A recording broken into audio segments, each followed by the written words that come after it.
यवतमाळ जिल्ह्यातील दिग्रसमध्ये महिलेचा कुजलेल्या अवस्थेत प्रेत आढळून आला होता। त्या पाठोपाठ एका युवकाचा सागाडा आढळला होता। त्या दोघांची ओळख पटवून घटनेचा उलगडा करण्याचे आव्हान पोलिसांसमोर उभे ठाकले होते।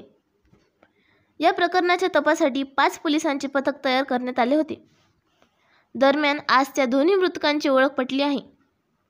वर्षा धनराज गिरे राहणार उमरी बुद्रुक तालुका मानोरा जिल्हा वाशिम व आकाश विलास बल्हाळ राहणार वाईगुस्था तालुका मानोरा जिल्हा वाशिम अशी मृतकांची नावे आहेत। 7 एप्रिल रोजी दिग्रस वन विभाग क्षेत्रातील दत्तापूर जवळील कोलोरा जंगलात 7 एप्रिलच्या सायंकाळी 6 वाजताच्या महिलेचे कुजलेल्या अवस्थेत प्रेत आढळला होता। त्या पाठोपाठ 8 एप्रिल रोजी युवकाचाही मृतदेह आढळला होता। या प्रकरणाच्या तपासासाठी दिग्रस पोलीस ठाण्यासह व स्थानिक गुन्हे शाखेचे 5 पथक तयार करण्यात आले आहे।